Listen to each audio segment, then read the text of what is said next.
Ronnie Williams, the Gershow Recycling and Power Financial Modified, alongside four-time defending champ and five-time overall champion of the Mayhew Tools Chevrolet. From Southington, Connecticut, it's Doug Kobe. To the inside of the second row is car number 51. In the Phoenix Communications Incorporated Chevrolet, the driver is Justin Bonsignor. And the defending Icebreaker champion will be next in car number 3. In the Cape Cod Copper USNE Incorporated Chevrolet, driven by the Red Baron, Roland Pennick.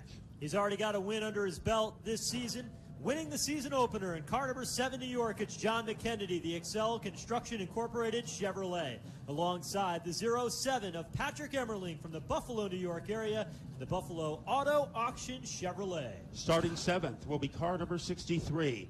In the Site 1 Greenbrier Chevrolet, the driver is Austin Pickens. And by his side, in car number 16, he is in the Starrett Racing Ford, the natural, Timmy Salamito. The 2011 Series champion rolls next, driving car number 85, starting 9th. In the Stewart's Automotive Chevrolet, it's Ronnie Silk. Craig Lutz, driving car number 46, starts in 10th, driver of the Riverhead Building Supply Chevrolet. Then it will be the 57 car, sponsored by OB Builders, the Chevrolet, driven by Andy Seiss. In car number 36, in the Sapienza Enterprise Chevrolet, the man behind the wheel, Dave Sapienza. Burt Myers had made the trip to Thompson this weekend in car number 1, the car owned by Eddie Harvey. The CitraSafe Dunlevy Truck and Trailer Chevrolet, starting 13th, is Burt Myers. Chase Dowling will roll off in the 14th position here today, car number 15, the 1540 Connection Chevrolet. A rookie driver will be starting in the 15th position in car number 14. Atlantic Sprinkler brings us a Chevrolet driven by Blake Barney. And then it will be the 76, the Starrett Racing John Blewett Incorporated Chevrolet. Here is Showtime, Jimmy Blewett. Starting 7th in car 25, 17th in car number 25, it's Calvin Carroll, Power with Prestige and Cruising with Betty Chevrolet, alongside the 44 car, the Sully Tinio Olivia's Market Chevrolet for Bobby Santos. The 19th starter will be car number 20, driving the MP2 Motorsports and Lumax Chevrolet, Max Attack'em Zack'em. And stationed next to him in car number 64, the Rocket in the Hoosier Tire East and Fast Track Chevrolet, Rob Summers. Matt Swanson will start 21st today in the Starrett Racing Chevrolet, car number 89. Andrew Kraus in the 24 car in the Supreme Manufacturing Chevrolet. Then it will be the 75 car, a driver from Lisbon in the Dolly's Auto Chevrolet, Chris Pastriak. And next door to him in car number 58, aboard the GAF Roofing Chevrolet, Eric Goodale. The Horton Avenue Materials Chevrolet will start 25th today with Woody Pitcat behind the wheel, car number 82.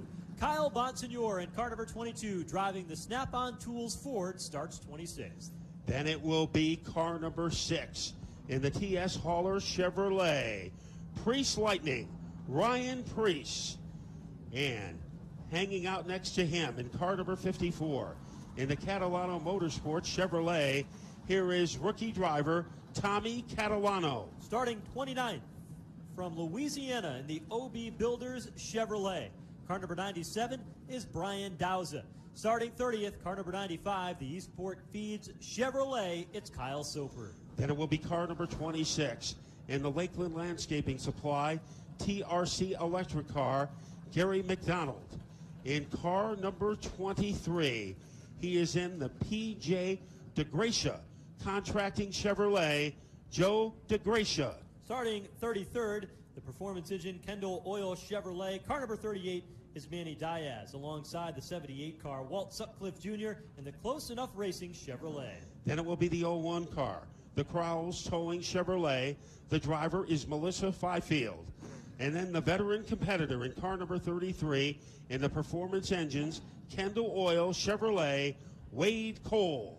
That's how they went throughout the qualifying order here today. The field now begins to roll here on the back straightaway for a series of pace laps to get them up to speed and ready to go racing here for the Icebreaker 150. How important is the early races in the season? Well, you can ask a guy by the name of Doug Kobe, who last year made it a half a lap into the Icebreaker, crashed on the back straightaway after the caution flag had already come out.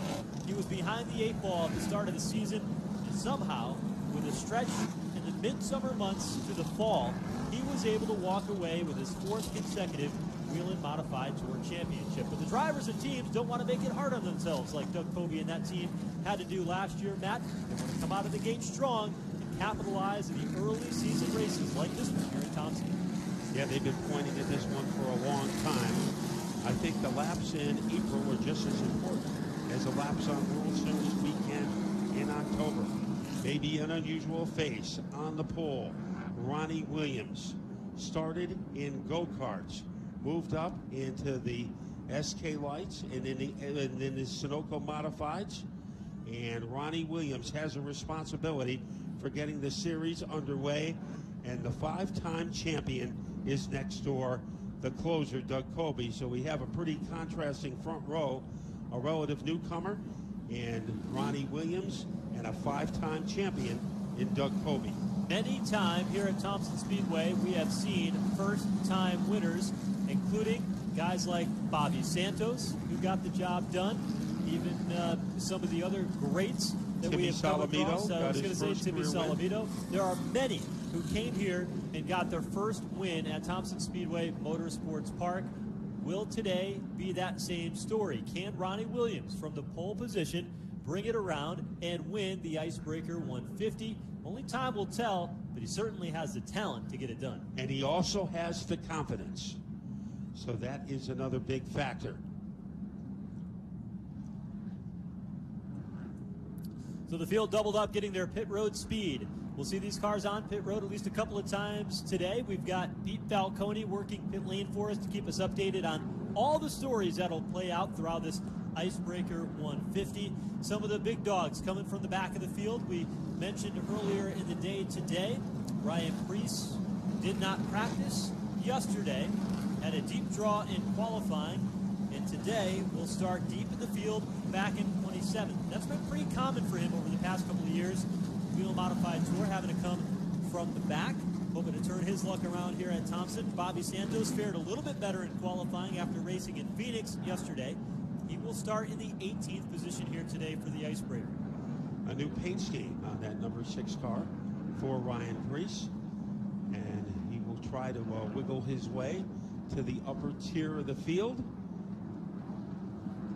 as here comes the talented field of drivers, best in the Northeast. Curious to see what John McKennedy can do as they're given a 3 to go this time by. Getting some time to get some heat into these race cars. And, you know, Austin Pickens in that 63 car, one of the LFR chassis machines, teammate to that 1540 connection, number 15 for Chase Dowling. A very strong qualifying run here today. Now they've got 2 cars pitted out of the same pit box, so it's going to be strategy play into how they play it out today with the pit stops and which comes in under which caution and when.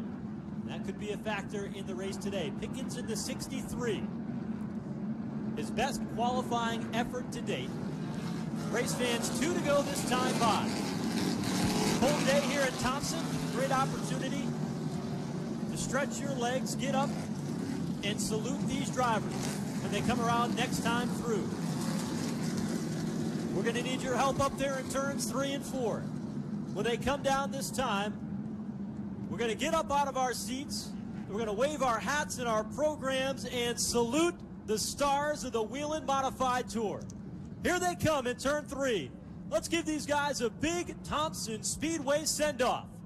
Up out of your seats, wave your hats, wave your programs. Let these guys know you appreciate what they do. Modified racing. This is where legends are born. The Northeast, and doesn't get any better than this. Thompson Speedway, Icebreaker Weekend, NASCAR Whelen Modified Tour.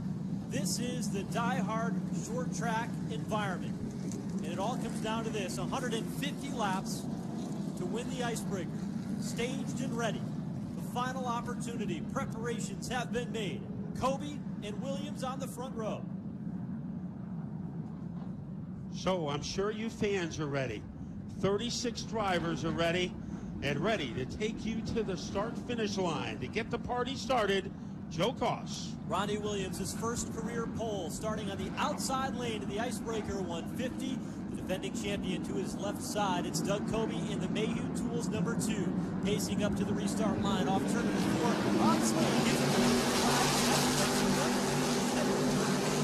And Doug Coby trying to beat Ronnie Williams to the corner. He can't do it.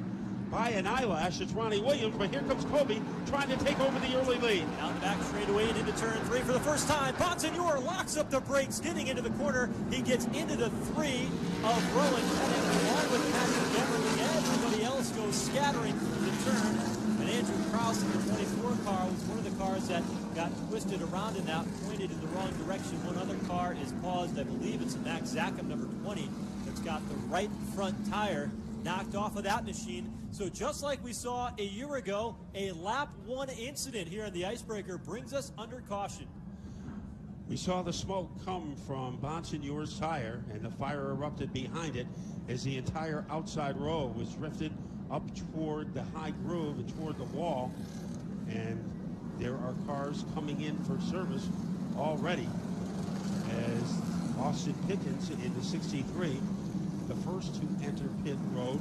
The pits are closed right now. Pickens is on the getting service.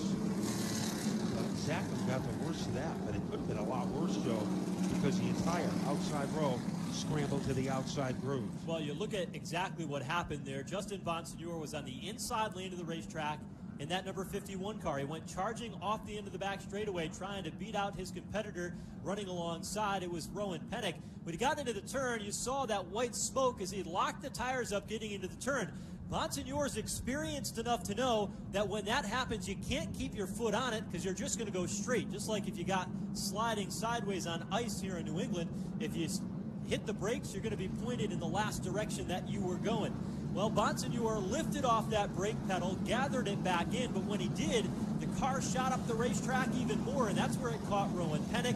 Pettit went up the hill, a few others involved, including Patrick Emmerling, and finally it went all the way back to Max Zackham in the 20 car, who, by the way, was 19th when they took the green flag before finally he got the damage. So it's a chain reaction type of thing. It all started with Bonsignore when he locked up the brakes getting into turn 3.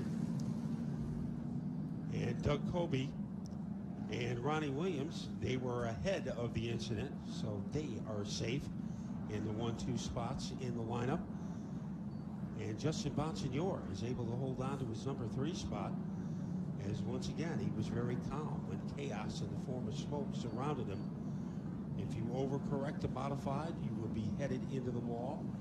And he played a very cozy. Sapienza is in, and Patrick Emmerling in the 07 had a great time trial today, but there was chaos on the opening lap.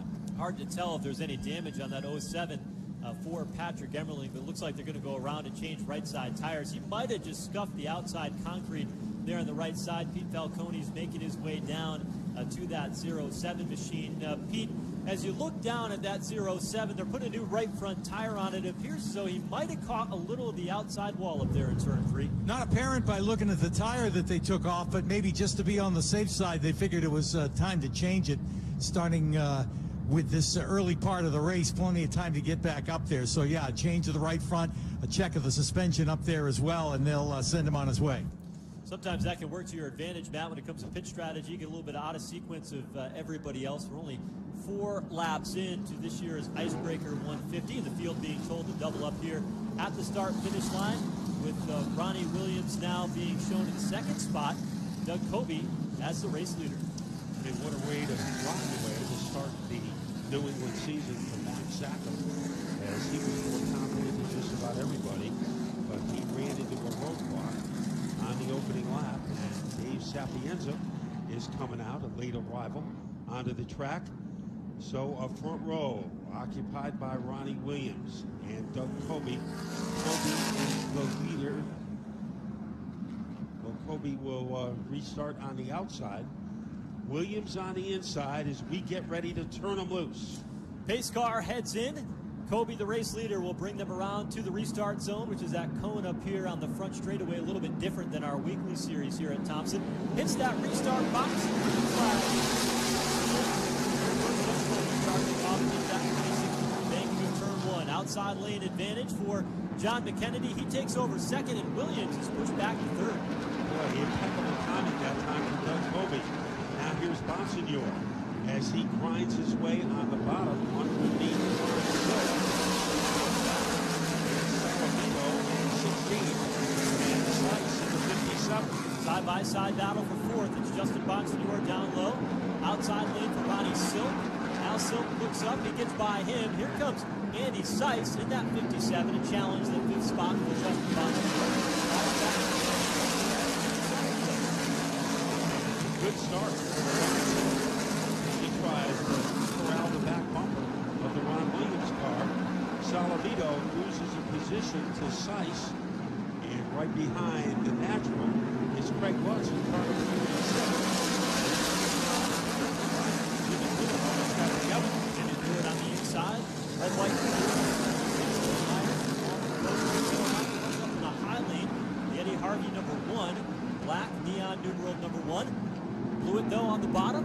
Sweeps up in front. Takes the spot away.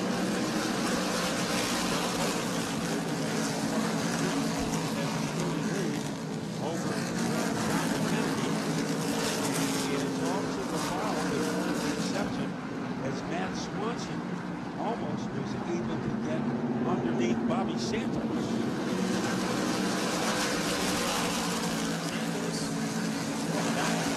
He's already picked up a handful of spots. Back to 57. Talking about mistakes, 11 laps in. Ryan Cruz has already moved his way into the top 14. It continues to close now. The back bumper of Bobby Santos. Up ahead.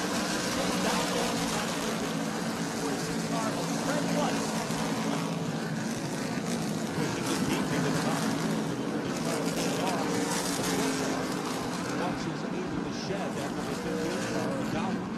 That allows Jimmy Wood.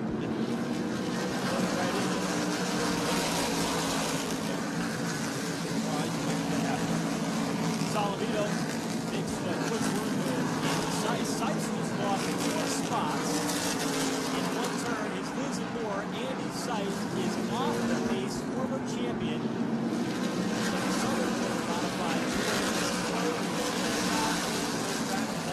Ryan Dowser, number 57. Myers went under him and going around him for his He's in more than life support. He's down in the grass. Cut it down through the infield grass in turns 1 and 2. And then went spinning. Gets that car rolling again, but it brings a caution flag out. The second of the day here on lap number 15. So Andy Seiss, modified driver, originally from Hampstead, New Hampshire, now lives in the Carolinas, two-time champion of the NASCAR Southern Whelen Modified Tour, goes spinning to bring out the second caution. And, you know, Andy Seiss, this race car was nothing but a bare painted chassis 2 weeks ago. Got it put back together, scrambled to get here at Thompson, and laid down a pretty good qualifying effort in that number 57 machine to start 11th here today, with problems in the early stages on this second caution. wound up in Mother Nature Boulevard here on lap number 14. We're now on lap number 16. Doug Colby took the lead from Ronnie Williams on the third lap, and he has owned it for the last 13. And remember the bonus points involved. You get 1 point for leading a lap. So both Ronnie Williams and Doug Colby have earned them. You get 1 point for leading the most laps, and you get of 3 for winning the race. So the 57 of Andy Seiss on pit lane. Appears as though they're looking at the right rear suspension tire on that machine. Just saw one of the crew members just tap the tire to see if the tire still had air in it. Appears as though it does. So work continues on the right of that 57 for Andy Seiss. They're going to go ahead and send him back out onto the racetrack to try to stay on the lead lap. Rowan Pennick, remember he was involved in the lap 3 jingle. So he is on pit road, the defending Icebreaker champion. Winner yesterday in the 50-lap Valente Modified Series race in the 25 car owned by Gary Casella. So it's already a good weekend for Rowan Pennick, but he is is not off to a good start. Let's go to Pete Falcone. Yeah, Penix on pit road, something not feeling right after that early caution where he made some contact up there in the third and fourth turn. So they thought it best to change that right front tire. That's what they're doing on pit road right now and looking over the front end before they send him back out onto the track. All right, that's the report from Pete Falcone covering the action for us today during the Icebreaker 150 down on pit lane. Doug Coby showing the way here, 17 laps in. You know, over the past 4 seasons, Doug Coby has won the championship in that Mayhew Tools #2, teamed with Mike Sbriglio and Phil Moran. And, you know, as you look at that team behind the scenes, I think one of the things that has made them so successful is that they never had a lot of turnover in their team. They had the same tire guy, they had the same crew guys, top to bottom, over that championship run. Well, if there's one thing that's different for the 2018 season is that they've got some different players on the team this year. Timmy Armbruster used to be the expert tire guy on the team, now works with Max Zackham. They've got some new guys going over the wall for the team, and it changes the dynamic a little bit. Still a very talented group led by Phil Moran, but I'm curious to see as the season plays out, Matt, how that new team can gel together and if they can create the same magic on the pit wall side of the race team as Doug Coby and Phil Moran have been able to create on the racetrack side, and whether or not they can gel quickly in the early part of the season. Well, they had a little difficulty in the opener, and Myrtle Beach wanted to change a left rear tire and were never able to do it, and as a result they finished out of the top 10. But I think as the season goes along, the Doug Coby team will be just what everybody expects it to be, contending for a champion 5 in a row. That is pretty good. Nobody has ever won 4 in a row until Doug Coby did it last year. Long way to go right now. Looking strong in the early stages of this one. Where is Priest Lightning? As he was in the middle of them, he was as high as 14th, and remember, he is now 12th. So he started pretty far back in the field, and he has worked his way to 12th, from 27th to 12th, 15 positions since lap 1. 1 to go at the line this time by Coby to the outside, and John McKennedy in that 7 New York down to the bottom has made 35 starts over the past really 10 years on the Whelen Modified Tour, and finally got that first win at Myrtle Beach last time out driving for Tommy Baldwin. And what a change for this team. You had a 2-time champion, Donnie Leah, proven driver and success out on the racetrack. Whatever reason, the combination with he and Tommy Baldwin and this team, they just couldn't find success. Really struggled in the 2017 season. John McKennedy jumps on board, and they clicked right away, got results, and proved that at the start of the season. And McKennedy already finds his way here on the front row at the start. When we get underway here, Coby to the outside, McKennedy down low.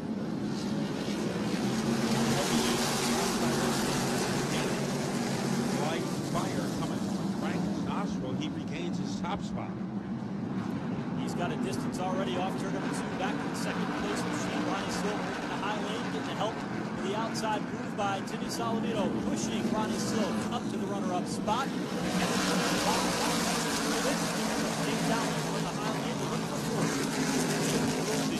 Salamito has gotten by McKennedy. He's going after Ron Silk, currently on second place. Power move on the inside, and Salamito makes it look easy. Salamito going after it here today. Early going. Ronnie Silk battle for second. Salamito goes way low through the turns. Ronnie knows Ronnie Silk and takes the spot away. Boy, you can see the sparks flying there. A little forearm shiver administered by Silk. No harm done to Salamito in the number 4 spot. Surprise everybody to the second place. Back to that. Getting this Ronnie Silk administered. Meanwhile, we got cars scattering all over the racetrack, and Kyle Bonsignor goes hard into the turn 2 wall. Caution flag is out. 2 cars involved. They're going to go ahead and put the red flag out here as well. Multiple cars involved on the exit of turn number 2. The Catalano machine is rolling away as well, but the hardest hit went to the 22 car of And Kyle Bonsignore, that car just snapped around at the very exit of turn 2. A whole bunch of cars had gotten crossed up in the middle of the turn, and they were all accelerating again to make their way off the corner and to the back straightaway. And the Bonsignore car got hooked in the right rear, and that thing just spun around hard into the outside wall. Now Emmerling goes on a pit road, but remember we are under red flag, so they won't be able to do anything with that car except look at it. They're going to go ahead and, for scoring purposes, move the field past the start-finish line here, so the red flag remains. They just want to get them past that scoring loop here on the front stretch. So work being done at the exit of turn number 2 where the Kyle Bonsignore car went around. I was just about to mention, after Timmy Solomito went by Ronnie Silk in turn 3 and then finished the move down in turn 1, Silk came back and gave him a little tap to the back bumper. Today, I spoke with Timmy Solomito, and I said, after you went through that championship run a year ago, you won so many races the last 2 years on tour, but at the end of the race, you win the race at the World Series, but you lose the championship by the narrowest of margins to Doug Coby. I said, what would you do different? He said, you know what, I've got to be aggressive, and every opportunity I have to better my opponents out on the racetrack, I've got to go after it. And I wanted to see how long it was going to take in this race for that to happen. 25 laps in, Solomito's not holding anything back. He made a precise move, just like the Starrett tools that ride on the side of his car, but he got by Ronnie Silk to put himself in the second spot. It was a clean pass, but he was aggressive, exactly what he said he needed to be to go out and contend for the championship this year, and he's doing that in the early stages. You know, nobody heard of Timmy Solomito, or not many, until one Icebreaker weekend.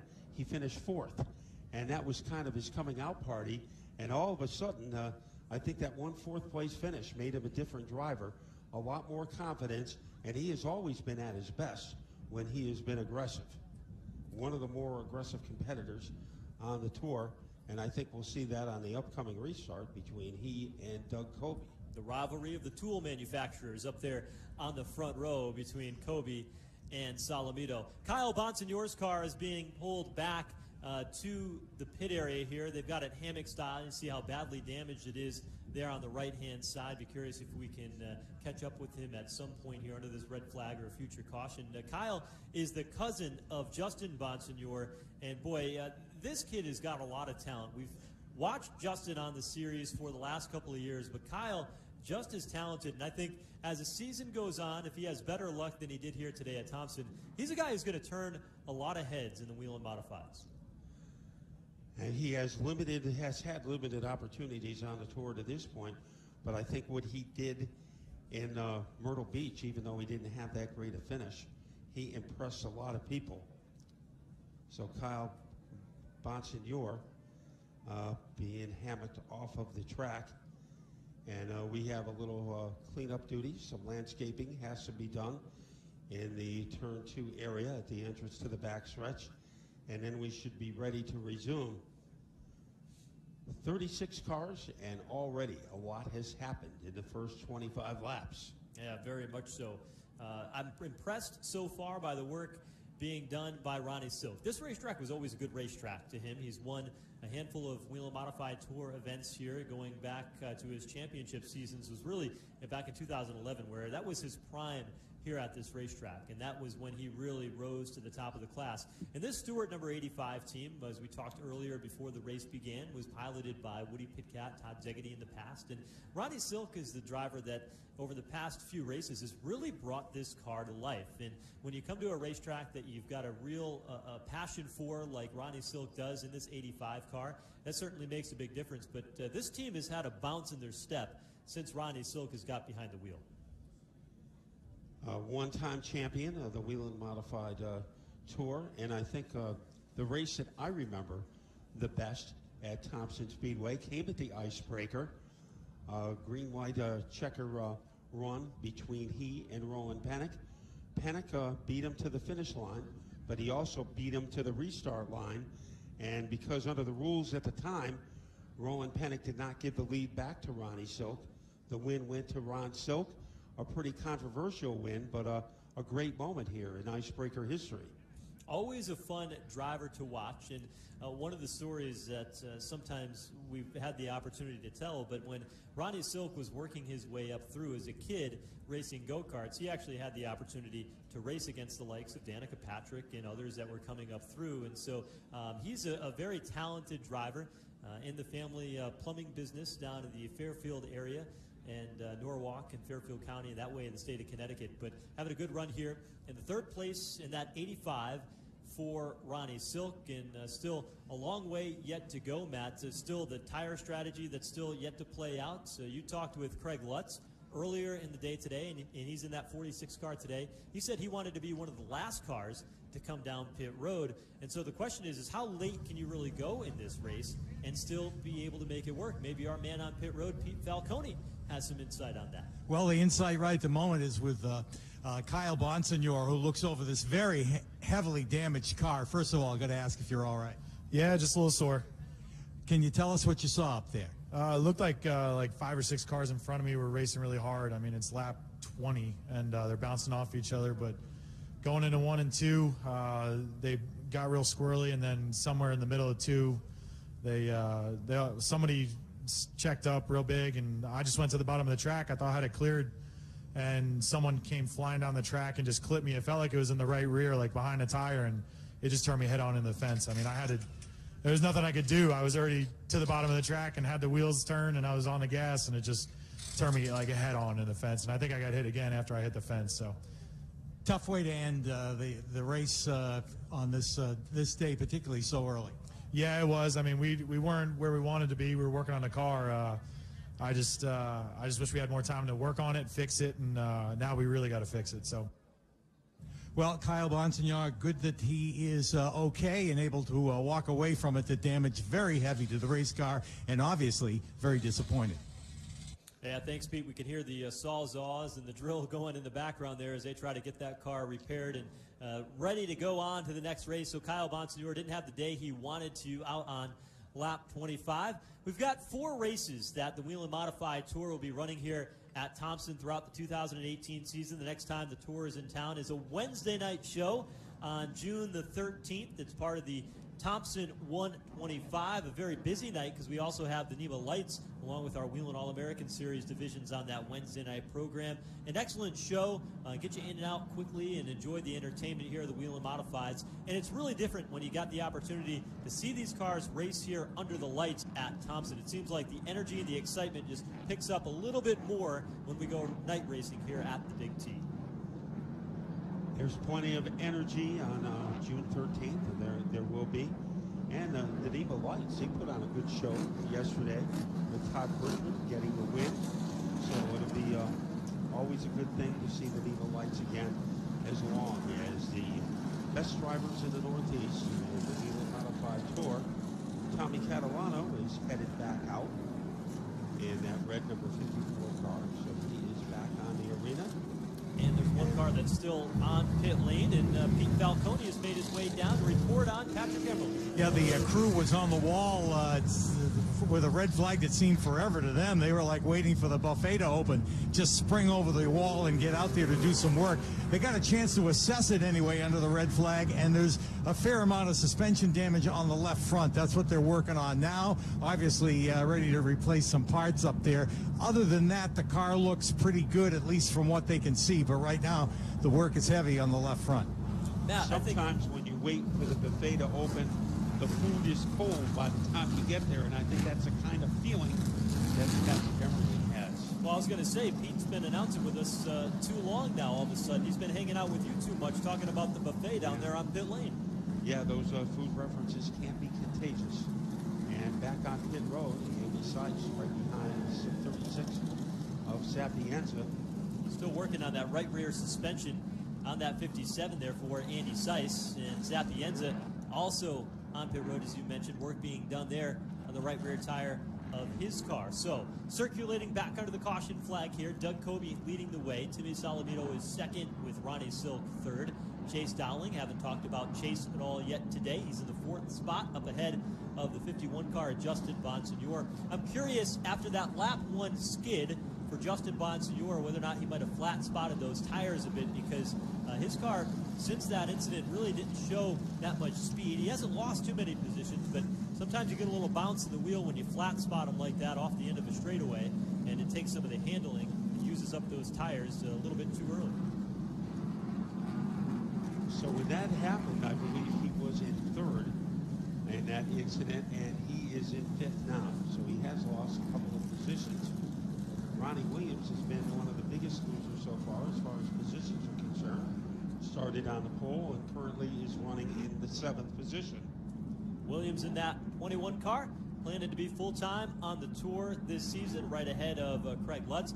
Burt Myers in the 1 car, so far inside the top 10, running 9th, and Jimmy Blewett is 10th. Ryan Preece has raced up to 11th, and then the 64 car, joined by a new crew chief this year, Steve LeMay. Bobby Summers in that 64, so they've got a little bit of bounce steps. LeMay had worked with Bobby Santos a few years ago and had a lot of success with that team. So he's a very talented and experienced crew chief that they've put into the mix on the 64 car for Robbie Summers. And the 25 car, Captain Carroll, it is headed back out, waiting for the traffic to go by. So we are just about ready for a restart. Doug Coby is the leader, and as he usually does when he's leading a race at Thompson, he elects to restart in the outside groove. Underneath him is Tim Solomito, and everybody knows how aggressive the driver of the 16 can be. Getting ready to go here, waiting for the green flag from Bob Slade. He displays it atop the flag stand. Powers to the outside lane.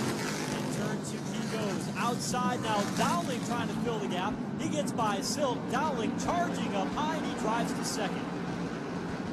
So now almost a 3-wide action with Solomito. Almost got trapped in the middle between Silk and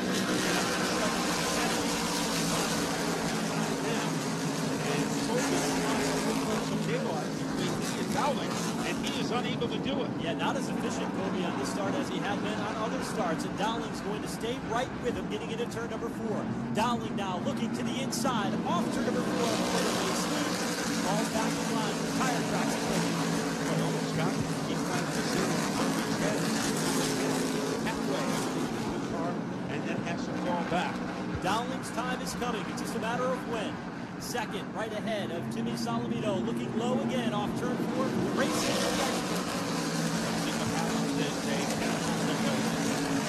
much stronger. Goes higher, and he's going to open up some breathing room between himself and Dowling. Into the turn, they're single file for the moment. Coby continues to run the high lane, opening up the inside lane. Here's Dowling. Dowling's got a wheel to the inside this time. Rolls on the bottom of the wings, getting into the turn. Back to the turn, into the gas quicker than Coby drives away. Ronnie Williams continues to go backwards. Our pole sitter is now in 14th place. Well, a couple of laps ago, got to do it up off turn 4. St. Williams all the way up the racetrack in turns 3 and 4 to the loose stuff. He gathered it back. Meanwhile, Jimmy Blewett on the attack. He's going down to the inside of the car that he'll drive at points throughout the season. He'll fill in for Burt Myers. Right now, they're side by side. And Ryan Preece in 8th place, ahead of both of those guys. Battle for the lead. Here comes Chase Dowling. Has momentum as they torpedo their way into the 4th corner. Black 15 inside from Roxbury, Connecticut is Chase Dowling. Outside lane. Doug Coby was the winner of this battle. He's going to go to Chase Dowling. He now leads on lap number 37 of the Icebreaker. He's back to second. Not done yet. He closes back in. Dowling becomes the 3rd leader of this race, following Ronnie Williams.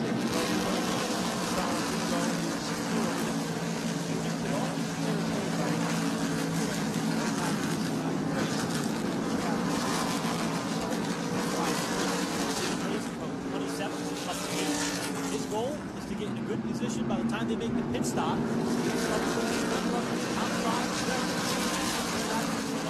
Right now he's looking at the back of the 36 driven by Craig Lutz.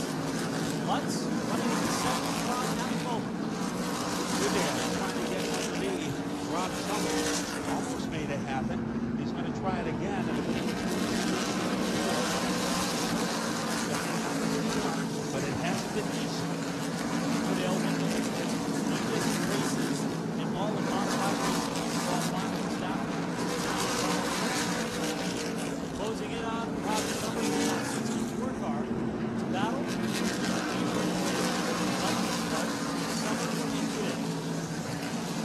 right now, it's down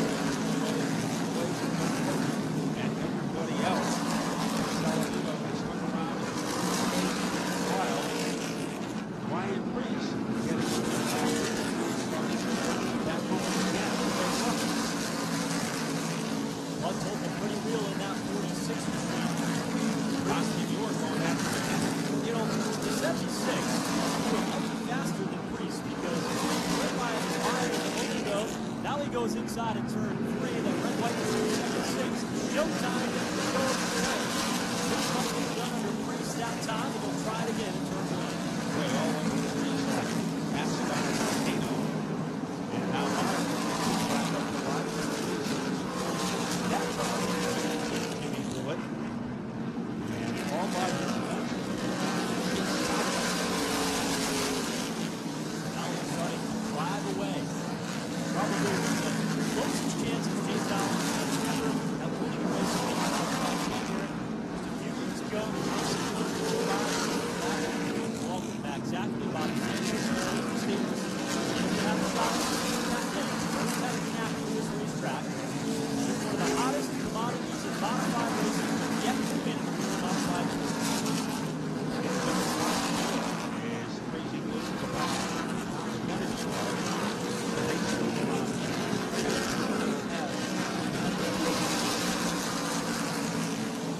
Right at the tire tracks, Timmy Saladino and Justin Johnson world time.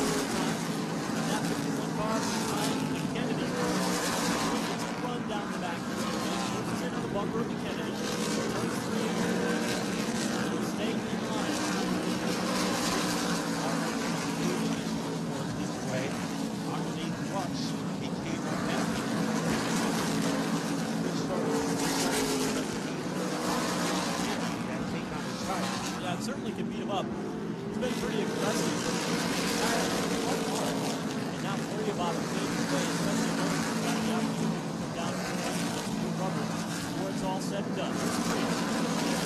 Inside of Greg Lutz off to Better than a high lane. Behind him. Yeah, halfway there. Now he's halfway through. Bails out Greg Lutz. Up ahead of them, they're starting to close in on the Kennedy Silver Valley. They've got the flat track on the inside lane and slowing those two. That gap is now closing nearly all those cars running nose to tail. And everybody is taking their time. Way full. So no problem as far as navigating. And Priest might have an opportunity here. This guy bombs down low against Lutz. Got a good run that time off turn 2. Priest goes inside. Lutz is able to fire the bumper off turn number 4. It's enough to hold Ryan Priest at bay for the moment. Priest driving deep down to the inside. Slides up the racetrack just enough to takes away. Hits by Lutz, opening the door for Blewett. There's a red carpet ride for Jimmy Blewett. As making that lead Lutz as well. There's a couple of laps. And it is still a joyride.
Trouble, turn 2. One car into the outside wall. It's the 95 of Kyle Soper, who made contact at the exit of turn number 2 and knocked the right front off of that race car.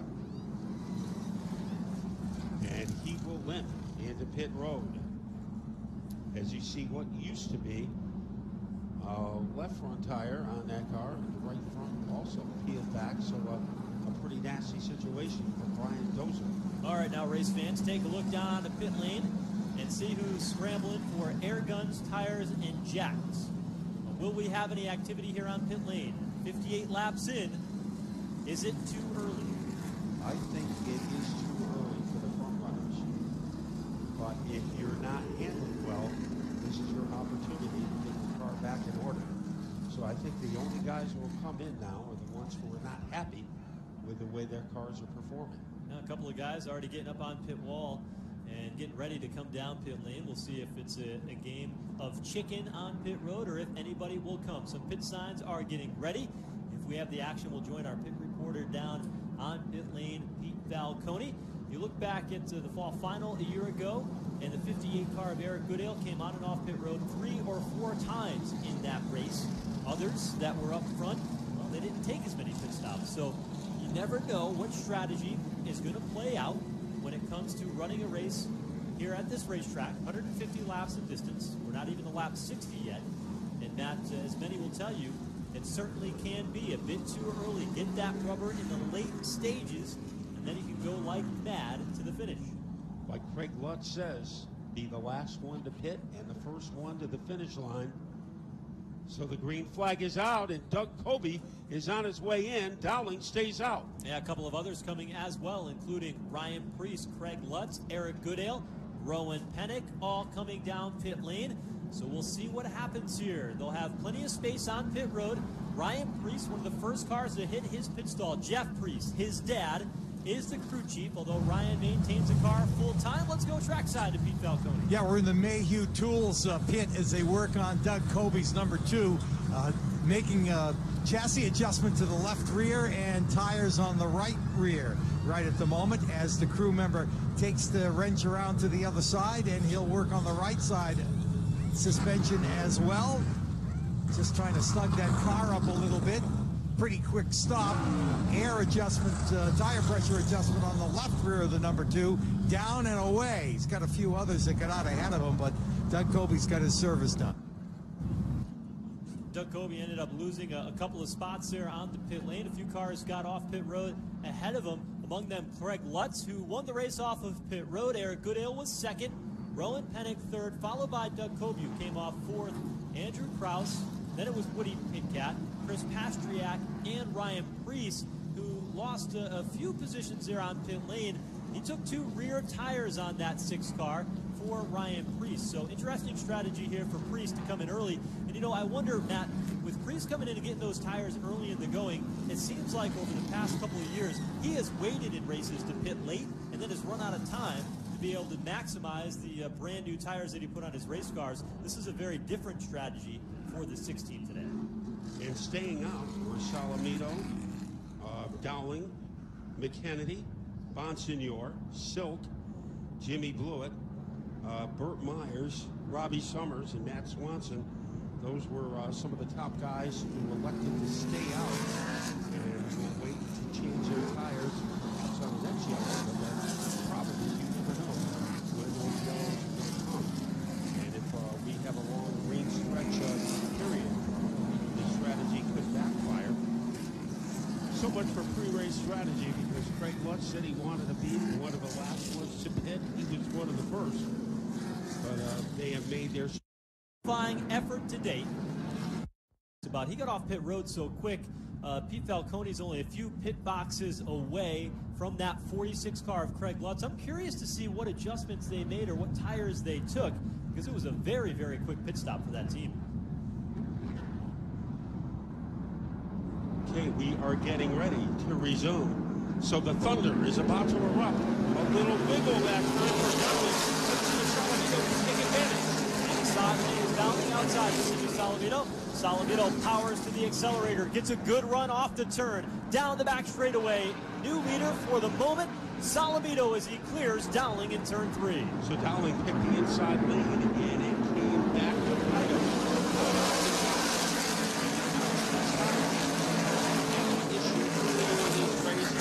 He is stalking our co-leaders, Dowling and Salamito. Wheel to wheel for the race lead. Bonsignor lining up with a fellow Long Islander in the outside lane to push him forward, but at the line, for the lap, is Dowling. Dowling by half a car out in front, diving inside lane. Salamito running higher outside. Bonsignor waiting in the wings in third. And now here's Bonsignor dive-bombing his way inside as he makes a vicious move against the 16 as they scramble off the road.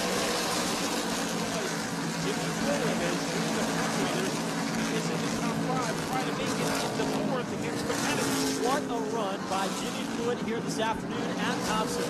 Chase Dowling is back out in front. Salamito hounding him on the back bumper with Bonsignor, McKennedy, and Fluid and Tony go back to the side by side.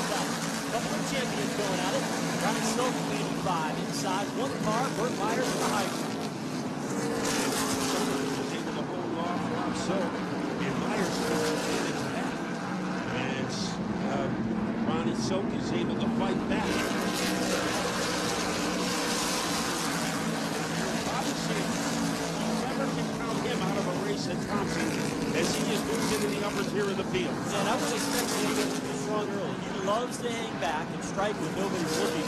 Not a guy that's going to go out and lead a lot of laps. He's going to lead the right lap. He's done that before many times on the tour. He's right behind Ronnie Silk. Slams the door shut off the end of the front straightaway. And that allows the 46 car once to go underneath Santos.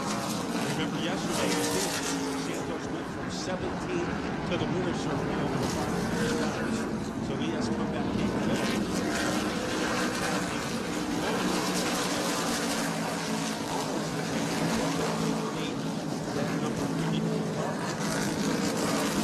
Lutz gets the job done. Canfro and Bennett do the same and follow through in that bowler racing number 3 with Eric Goodale behind. Meanwhile, the coach back in battle of that one working its way forward along the down the lane for that car. Bonsignor trying to get from the lead Salamito. And the man with the giddy up is Bonsignor. And the hole did not stay open for McKennedy. So Bonsignor has moved in the second place. All run speed today out of Justin Bonsignor. Dave with an important run. Coming up on the halfway point. Something to think about in the late stage of the race after they've got those fresh tires. Bonsignor's got something that's going to be good for the long haul today. There's a long gap. Kennedy going to work. Salamito. Dead even. Those two drivers, body pierced together, searching for the catch as they go into the third corner. Inside lane for Kennedy, diving into the bottom. Outside goes to Salamito. Wheel to wheel off turn number 4. Kennedy scored for third at the line, but Salamito is still there in turn 1. Kennedy is in the square. Now Jimmy Blewett gets Trouble, turn 2. Pickout goes around right in front of the combination of Doug Kobe and Eric Goodale. Goodale and Kobe came together, right front contact on the 2 car, and his car now limping down the back straightaway as a multi-car incident here again, lap 75 at the halfway point. And whenever you elect to go for tires and have to go from the back to the front, you are in jeopardy of getting caught into traffic, and that's what happened to Doug Kobe. Damage did not look that significant to the naked eye, but you'd never know. It was the slightest of touches when Eric Goodale was trying to avoid the spinning Woody Pitcat. Well, first of all, Kobe slammed on the brakes, got by Pitcat, stepped on the gas again, and just as he did, it was Eric Goodale that was darting to the left in the 2 car of Kobe. Doesn't appear to be too bad, but it may be. Here he comes down pit lane in the 2. Kobe, the only taker so far, brings that car on pit road. Well, pit road is still closed. So Kobe brings that car in. The first pit stop, I think, was planned, but this, an unfortunate circumstance. It looked like he was going to be home free, getting by that wildly spinning number 82 car, as Pitcat's car looked like the Wheel of Fortune spinning around in turn number 2. But unfortunate was Doug Kobe because he made contact with Goodale. And they waste no time. They're not working on the tire and changing that. There must be a problem with the toe. Pete Falcone is on the scene. Pete, looks like they're working on the suspension on the right front of Doug Kobe. What's the story? Absolutely right about the toe as they're trying to get that pushed back out again. The right front towed in just a little bit, and that's where they're going to concentrate on the work. He's down and away, but I wouldn't be surprised if he came back in maybe to change that right front tire. Front runners coming into pit. Dowling is in.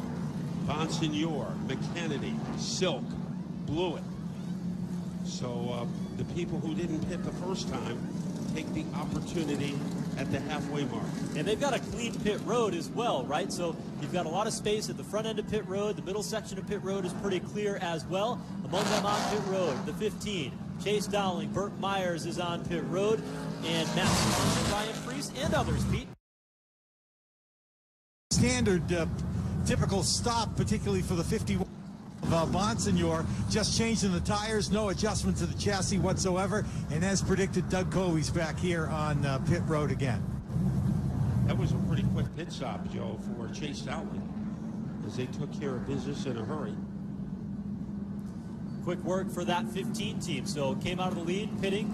Bobby Santos racing down pit road as well in that 44 car as he got service on this round of pit stops. So a very interesting chain of events. Some of the teams, including Woody Pitkat, Eric Goodale, and Doug Kobe, that pitted under that last caution on lap 60, caught up in an incident, racing their way back up through the field in the back straightaway. And Pete, we see that Doug Kobe number 2 car coming down pit lane again, the third time under this caution as they try to stay on the lead lap and get that right front toe situation sorted out. How does it look now as he makes his way down to you? As he comes down into his spot, again, the crew all ready to take a look at it. This time the wrench again goes back to the right front. Same adjustment that they made. They're putting the jack under it, and this time again trying to get those tires aligned to get the toe straightened out on the right front. So that's been the only course of action in the 3 times that he's come down here. Back down off the jack and away. I guess it's helpful for the team that the inside circuit around Thompson, down pit lane and on the back straightaway is a little shorter than the outside. Helps them get more time to work on that race car. And the one guy who hasn't come in yet, Timmy Salamito, in the 16. The man behind him, Craig Lutz, made the pit stop on lap number 59. So some interesting strategy here for Tim Salamito, as almost everybody in the race has pitted at least one time except for him. We'll see what happens here as there are still, how many cars on the lead lap, Matt? Quite a few, actually, if we look at our scoring monitor. 23 cars still being shown on the lead lap, the last being Robbie Summers, at least the last time they came on through the scoring pylon. So 23 cars still on the lead lap, which does make it hard if you're one of the last cars to pit for tires. That's a lot of cars to come through at the end of the race. Yeah, there will be 24 cars on the lead lap because Calvin Carroll will be getting the recipient of the lucky dog. So he will be on the lead lap when we get ready to resume. So 24 out of the original 36 on the lead lap, which right now is they are working lap number 80. Bobby Santos has made 2 pit stops under this caution, and so some strategy being played out there by Santos. So keep an eye on that, lap 80. Santos on and off pit road for the 2nd time here today, getting some more service done. And I would say, if I was a gambling man, that was regularly planned maintenance for that 44 car. That's the type of strategy these guys play. They do it quietly while nobody's looking, and then all of a sudden that 44 is a player at the end. Well, my question to you, Joe, is how long a car that has 81 laps of wear and tear on its tires, Timmy Salamito, can hold off a car who has about 20 laps of wear and tear on its tires, and Craig Lutz? Well, that's a tough question to answer, but I think that Salamito car has been pretty good. And I think even with those old tires, I haven't seen a lot of fall off as far as lap time is concerned under that last green flag run. And I would bet that he's going to continue to be as aggressive as possible because he doesn't want to get back in that 2nd, 3rd, and 4th position out in the racetrack. He wants to be able to go out there and lead laps. And I think you're going to see that here out of Salamito, but not this time because the caution flag will wave one more time as they go ahead and recheck the lineup and make sure everything's in order before we go back under the green flag. Let's take a look at the top 5 or 6 now. We've got Timmy Salamito, Greg Lutz in second, Andrew Kraus all the way up to the 3rd spot. Of course, the Kraus family resurrecting the Wall Stadium with Kraus passing over the winter. Certainly condolences to the entire racing community out to that 24 team, and Andrew Kraus having a banner day. Whelen Modified Tour here today. Rowan Pennick, first race back after back surgery, running in 4th. And Chris Pastriak in that 75 car, running in 5th. Matt, trivia question we can answer under the next caution. Do you know why that car is number 75?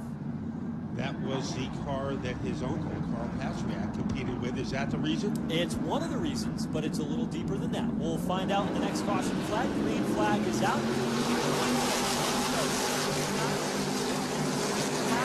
Tires on Craig Lutz, and he takes the top spot away. And the battle is up for 3rd. Here comes Kraus to the outside of Rowan Pennick. The Red Baron fighting back on the inside, and he is able to swoosh his way into 3rd place. Top 2 get away single file.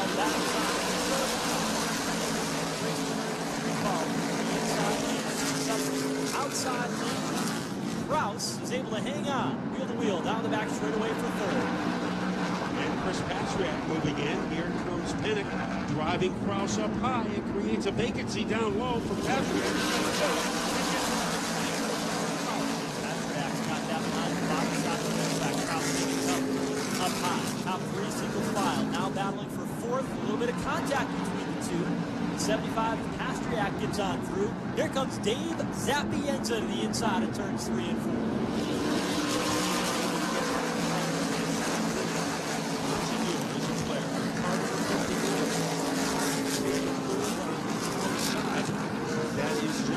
In the 7, we have a battle for the lead. Here comes Craig Lutz, the Lutz Cracker, coming off the 4th corner, trying to get by Salamito.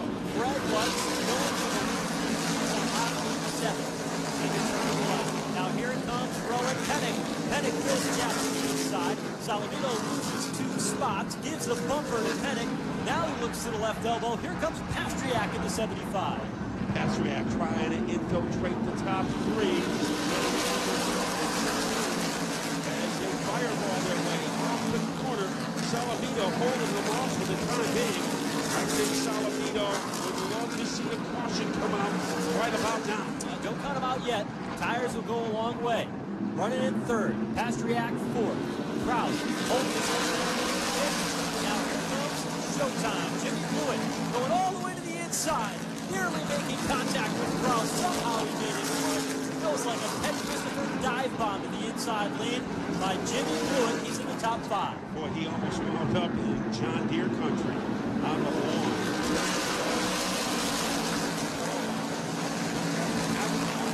With that downstairs roller coaster move, and he pulls it off flawlessly. Bottom shot, lids on, the form of Jimmy Blewett today. Battle is on for the race lead.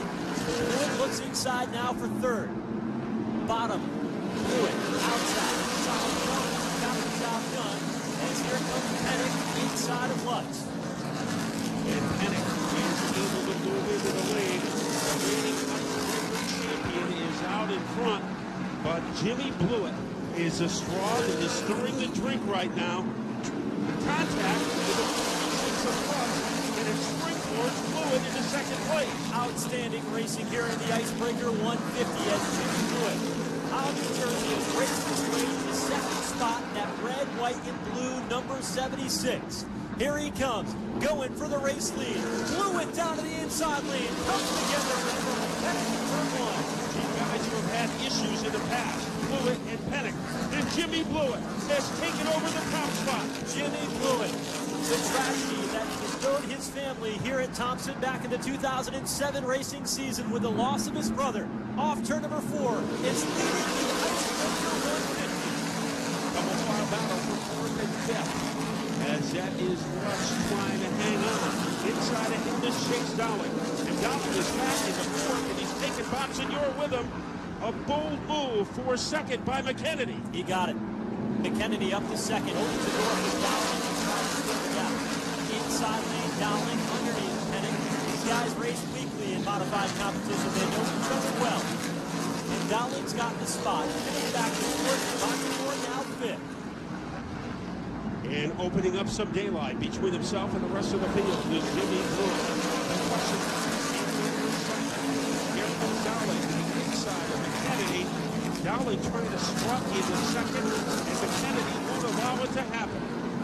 Outside advantage to Kennedy. Black 15. Dowling running the bottom lane in turns 3 and 4. Wheel to wheel off the turn. Back to the line. Advantage in second. It's Dowling. Salamito has faded into about 5th place. So Salamito, as he was searching for one now. Meanwhile, it's Dowling and McKinnon. The sparks are flying. Dowling, he will hustle his way to second. Somebody places one for Great Battle. We got one for second. We got one for fourth. Dowling inside of Kennedy. Bonsignor right behind the inside of Kennedy. On the back straightaway. A side-by-side battle between Swanson and Lutz for the 6th spot right behind that. And Swanson is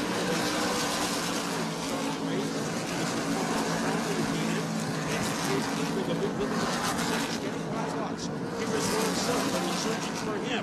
Revitalization in that number 85 car. 50 laps to go, this time by Jimmy Blewett, currently in command of the Icebreaker 150. The young talent, 19-year-old Chase Dowling, is starting to close in racing for Jimmy Blewett. The biggest log in the fireplace.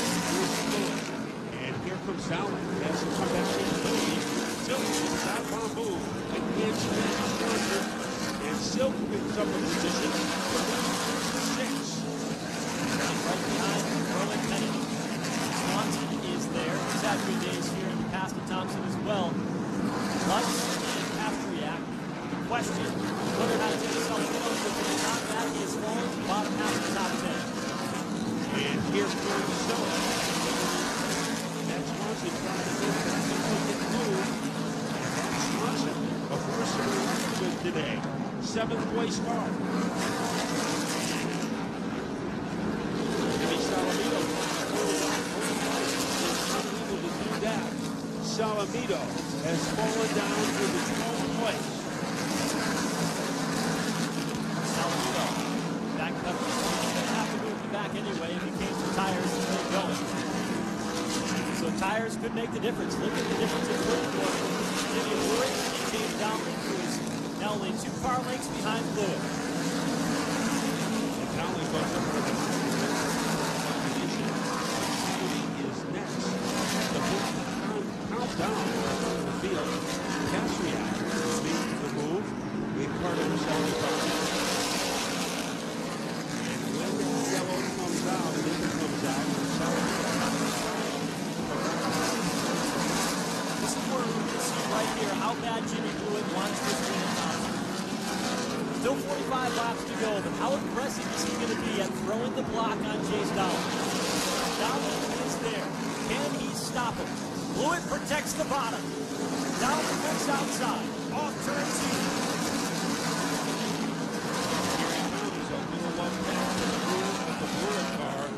So only a breadcrumb separating Blewett from Dowling. Blewett is leaving breadcrumbs. Or Chase Dowling, he said, you want to go by me, kid? He's going to make you work for it. You're going to go on the highway. And Dowling's got to run. He's time by. Outside lane. Chase Dowling to the lead of the Icebreaker. He almost did Dowling a favor by letting him have the outside run. So watching for Chase Dowling regains the lead with 42 laps to go. And Dowling now doing back in second. Ronnie Silk riding in fifth. Some of the contenders in the early running now. Salamito is falling back in first spot. Back in 17th. Got as high as 7th for that first round stop. Doug Kobe.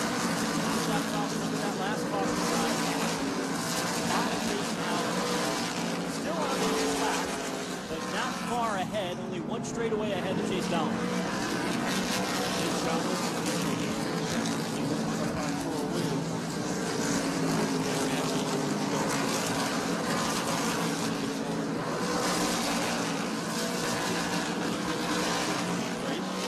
Dale still racing hard, but traveling in reverse is Salamito. the latest car to pass him. And Salamito is clocked in the 6th place. Trouble off turn 4. Calvin Carroll goes spinning back to the inside of the racetrack. No caution as of yet. Blake Barney trying to avoid. Now the caution flag comes out on lap 112 of the Icebreaker 150 for a spin. Calvin Carroll in that 25 car off turn 4. And that noise that you just heard was a sigh of relief for Timmy Salamito, as I would think he is coming in for tires. For Salamito, although he didn't come down pit lane that last moment, look at the advantage he's going to have right here. 112 laps into 150. So at this point, we've got 38 laps to go. We tend to have a lot of cautions at the end, so it's curious to see how many green flags we're going to have. But you know what? If they come down and get tires, they still got a chance to race their way up through. I think the biggest challenge that Timmy Salamito is going to have is the fact that there's so many cars still on the lead lap. Normally, at this point in the race, we'd have maybe 8, 9 cars on the lead lap, maybe a few more than that. Right now, Gary McDonald, the last car on the lead lap when the caution flag came out, 23 cars deep. That's more than half the field. So there's a lot of work that Salamito is going to have to do when he comes down pit road. I bet he's going to hope for some more partners that come down, and that'll pick up a couple of spots on pit road here that he doesn't have to gain on the racetrack. But those fresh tires, I think, are going to be dynamite. I don't know if he's going to have enough time, though. Well, a lot of guys might have a few tires left, and we make it a change. The pits are still closed as the red flag is still out. So Salamito will have to wait at least for one more lap. So it is a cliffhanger here. So many things have happened in this race. It would take us about an hour to recap them all. Chase Dowling, Jimmy Blewett, John McKennedy, Craig Lutz, Justin Bonsignor. They have all had pieces of the lead. So it is going to be a thrilling conclusion here. Now, the green flag is out, Joe. So things are about to happen on pit road. Blake Barney being pushed down pit lane, clearing the way for anybody who wants to come down. We'll see what's going to happen here. The Starrett team is already up on pit wall, ready to make their adjustments, tires in hand.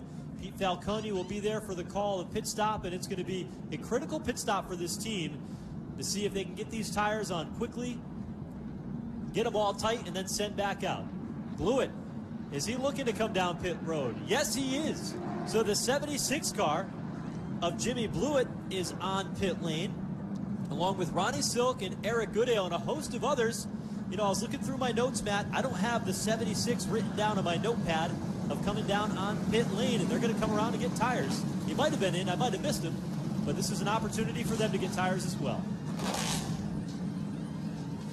Let's go down to pit road and Pete Falcone. Yeah, crowded place right now, so we've got a number of cars down. We're in Rowan Pennick's pits as they go to work on both the left rear of that car and the right front and the right rear all at the same time. So major tire change for Pennick, hoping to gain some spots here in the late going race. A couple other cars on pit road. Jimmy Blewett stalls his car. They had to push his car off of pit road. They took a right rear tire only. It was a 3-tire stop for the 16 car of Timmy Salamito. So he's got 3 fresh Hoosier tires. The only one they didn't change was the left front, which is common in modified racing. Salamito's back out on track right behind Showtime Jimmy Blewett, and that is shaping up to be worth the price of admission. And I think Blewett went in on the lap 81 pit stop, and then Salamito was the only guy that stayed out. Your notes are better than mine. Well, I mean, it might not be as accurate, however. So we will find out and see how the Salamito responds. Now, track position is very important because sometimes it is very difficult to get back to the front. We're going to be 13th and 14th. 13th and 14th. Out on the racetrack. So Blewett will be 13th, Salamito 14th. That outside lane tends to move a little bit faster on restarts. So what a way to open up the New England season. This has been no performance. Don't expect any over the final 35 laps. Bonsignor is in third. Chase Dowling your leader, electing to go to the outside lane. And John Kennedy has an opportunity to back in front. Matt Swanson on the field good stories of the race. We said that Chase Dowling has yet to get a Tour win. Same as can be said for the former Rookie of the Year, Matt Swanson. Both in the outside lane as we get ready to get back under the green flag. 35 laps to go. When they come around this time by, McKennedy on the bottom. Outside lane is Chase Dowling as they get up to speed. As Dowling, and they've got trouble deeper in the field. Parts flying everywhere. The 16 of Salamito is involved. We've got Doug Kobe in it and Woody Pitcat, and there are parts and pieces all over the front straightaway. And Salamito, that car is in distress, currently going down the backstretch. Right front damage on Salamito, heavy damage to the back of the 2 of Doug Kobe as he got hooked together with the 82 car of Woody Pitcat. Happened toward the tail end of the field. Those guys were running toward the back, but you see now here's Salamito, Pete, coming down pit lane. Right front tire is down on the Starrett Tools number 16 for Timmy Salamito, and he comes back down to the attention of the Sly Zabin-led crew. Yeah, down here on pit road comes to a stop, and they immediately go to the right side of the number 16. As you said about that right front tough break, it's tough to try and come from the back like that, and particularly get caught up with more than just a tire problem, it appears, on the right front of that number 16.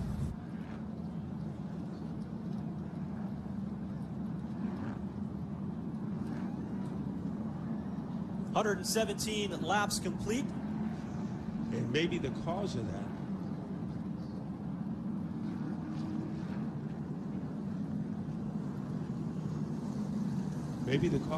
Joe, was when Kennedy was a little sluggish on that restart, and initially he dropped from the front row into 3rd place, and that could have bottled up the rest of the field behind him.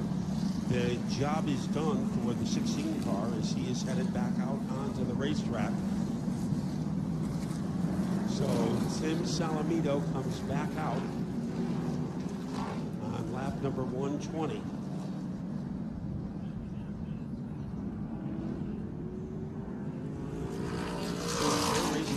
There's Salamito headed to the rear of the field. Word from NASCAR officials, restart violation on the 15 of Chase Dowling. If you look down on pit lane, or on turn 4, there's a cone that's sitting right where that Whelen Engineering light is, just on the front straightaway. That is where the restart zone begins. And Chase Dowling, restart violation. He started a little bit earlier. Remember, he ran the Sunoco modified race earlier in the day today, and or the other races earlier in the race today. And so he went a little bit too early outside of the box, is what I'm being told. And so that was why Chase Dowling gets penalized and has to go to the back. And Salamito is back for his 2nd appearance on pit road in the last couple of laps, as once again they concentrate on the front of the car, and he is back out. It looked like McKennedy did not come up to speed, but that must have been an optical illusion because it was Dowling who went too early. Yeah, McKennedy was waiting for that box. Dowling started, I don't venture to guess exactly how far, but he went before that box. And you saw as soon as he came across the start-finish line, Bob Slade put his left hand up on the button in the radio that would communicate back to race control, and you see what happened there. Now Dowling back in the pack, and he's being posted still on the lead lap, back in the 23rd position here in the Icebreaker 150. And so Dowling still not able to get that victory that he's been searching for here in Whelen Modified Tour competition after another strong run here today. I know it's not over yet, but he's got a tall order with 28 laps to go. Matt Swanson, on the other hand, is in much better position to try to get his first ever win, as he will restart in 3rd place. And Burt Myers, if you counted him out, it was a little premature because he's in striking distance. And for him, a guy from North Carolina, to get a win at Thompson Speedway, which is the heart of New England racing, it would really be a big accomplishment for him, wouldn't it? When we talked with him earlier today before the race began, I thought it was interesting when I asked him what the main difference was about running against competition and on tracks in the south versus running basically the same race cars here in the north. And he said by the virtue of the surfaces that they have on southern racetracks, it chews the tires up a little bit more. So you've got to be a little bit more careful, a little bit more patient early in the race. He said in the races that I've run here in the north, I've realized that I've got to be aggressive from the start of the race right to the very end. And I said, yeah, that's because we're used to driving around New York City and Boston. And it's a good analogy. If you think about it, you've got to be aggressive when you're driving in the city. In the country, you can be a little bit less aggressive and still be just as fast and just as efficient. Burt Myers is starting to figure out what this racing is like here at Thompson Speedway. Obviously, multi-time champion of Bowman Gray Stadium, the historic short track in the south, multi-time modified series champion of multiple series in that part of the country. Now a very popular driver in that Eddie Harvey #1 that Andy Seiss used to drive, drove it to a championship, running in fourth. We haven't seen what Myers has up his sleeve yet. Curious to see what he can do starting the outside in that #1 car. And Bobby Summers cigars from driver with car number 64. They'll be starting to the inside of the third row. And the man next door will be Tommy Catalano, a rookie driver, trying to hit the jackpot today. So we are just ready to turn him loose again. And when we do, there'll be 25 laps left in the Icebreaker. And Justin Bonsignor, he had a problem early in the race when he locked up his brakes. Right now, he is in the front row working against John McKennedy. Watch that cone on the front straightaway. That's the restart zone as they come to the line. 25 laps to go. They fire at the mark. McKennedy not as efficient as others have been in the outside lane. Here is Bonsignor, stays with him to the inside lane, but it's McKennedy to charge off the back straightaway. Burt Myers on the move. In third, going after the back bumper of Bonsignor. As they blast their way out of turn number 4, we have a sideways battle. Rob Summers. Santos is moved into the top 6. You're reaching around in the late stages of this one, and Bobby Santos now inside the 6th position. Looks in the rearview mirror, and Ronnie Williams is coming back to life. Meanwhile, Salamito has gone around again in the back straightaway as his car is pointed in the wrong direction in the grass. Just at the entrance of turn number 3. Grabs the gear, gets that car rolling once again, but it's been a tough couple of laps here for Salamito. As he now rejoins at the tail end of the field. Bobby Santos in the top 6. Kind of, that does not surprise us. One thing that does, Ronnie Williams has moved back into the upper echelon of the field in car number 21. So there have been many, many plot twists in this one. I remember the races at Loudon that Bobby Santos won. You watched the Rabbits go out there, and Doug Covey and Salamito and Pennick, they wanted to lead all the laps. And in the case, Santos said, you know what, I'm just going to hang back and I'm going to save my equipment. And at the very end, Santos just put it to the wood and just drove right by all of them like they were standing still. Santos was on and off pit road earlier. We mentioned it somewhere around lap number 77. They quietly made 2 pit stops. They got both of their stops out of the way, made their adjustments, went to the back of the field. And just so happens that Bobby Santos finds himself in the 6th position with equipment that's been cared for and babied. What did Pete say? Pampered throughout the race. Pampered. And now he's in position to be a factor here at the end. And Doug Covey comes back on the pit row. So I think Doug Covey is in the same position or is going to be after the Icebreaker as he was last season in the point standings, not having the start that he had anticipated. Made a tire change and could not make his way through the field. Timmy Salamito made a tire change and could not make his way through the field. So that is a theme for 2 of our front runners as far as the Whelen Tour is concerned. Calvin Carroll will be getting the free pass.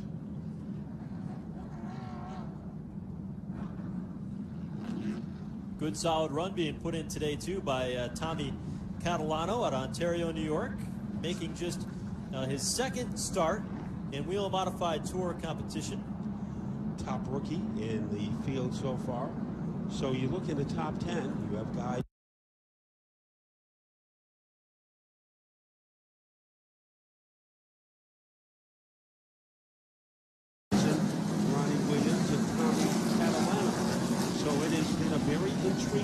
race, and it still has 19 laps to go. Should actually correct that slightly. They did go to Myrtle Beach, but they withdrew in that Catalano car, so this is his first run for the money here at Thompson. Running in the 8th spot up there in the outside lane. All right, race fans, who you got?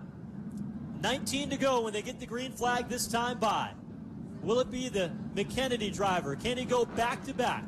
How about Bonsignor, 4-time Thompson winner? Can he make it 5 today? Into the banking. Caution. Flags come back out. False alarm. That was a pretty good build-up, though. Yeah. Too bad the caution came out. Messed it up. Unfortunately, that hiccup was caused by the yellow flag, so we will have to play the main game if the race car comes back out. John McKennedy, kind of his kind of race. Closer. Likes to breathe fire at the end of it.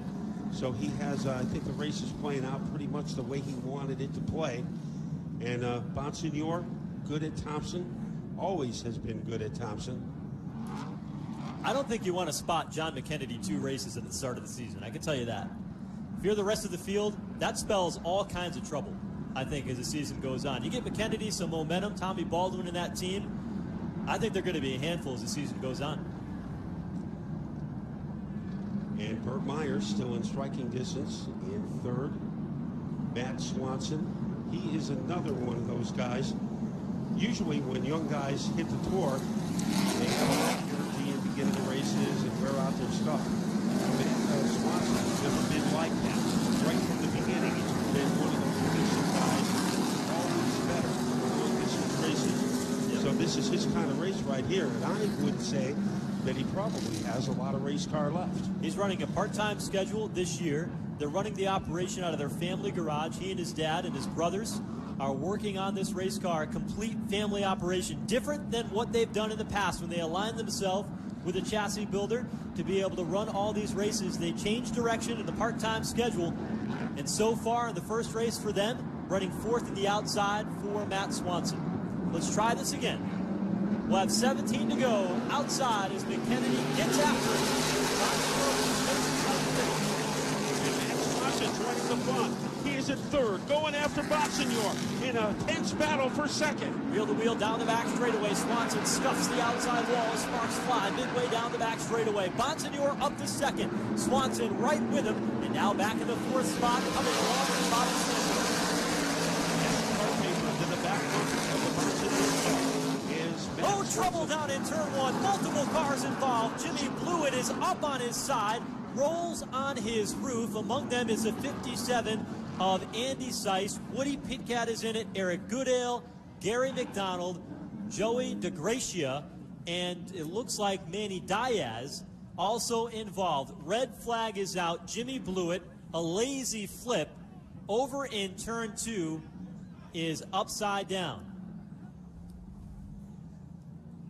So our emergency personnel are quickly in the middle of turns 1 and 2 as a car upside down. Jimmy Blewett. Started deeper in the pack. Eric Goodale was actually one of the first cars to go in, and then it was Jimmy Blewett who got in the mix after the fact. It was one of the last cars involved in the incident, and that car just high-sided, rode the driver's side, wheels up against the concrete, and then when it stopped, it lost all its momentum and laid down on its roof.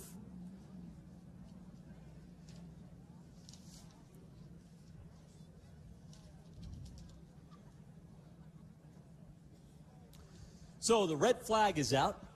Field parked in turns 3 and 4 here. 134 laps complete to the Icebreaker 150 for a multi-car crash over in turns 1 and 2. Second red flag of the race. And our crew doing what they are trained to do in the contact area. When they got under the green flag under that last start, Matt was watching the inside lane, and Burt Myers, that car didn't launch the way he had hoped it would. He lost a couple of spots in the process. He fell back to 5th. Bobby Santos was able to take advantage of that. Went from 6th to 4th on the start to move in, now inside the top 5.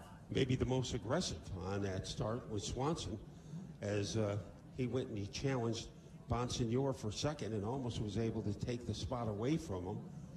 But then the red flag came out, and the melee in the middle of the corner. So a big-time jingle. McDonald able to drive away from the mess in car number 26.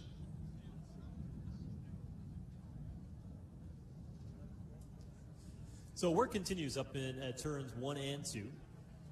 We were talking earlier during the Sunoco modified race about that inside-outside lane scenario where Keith Rocco can make that work on the bottom. I think it's a little bit harder in the Whelen modified tour race because of where that restart zone is.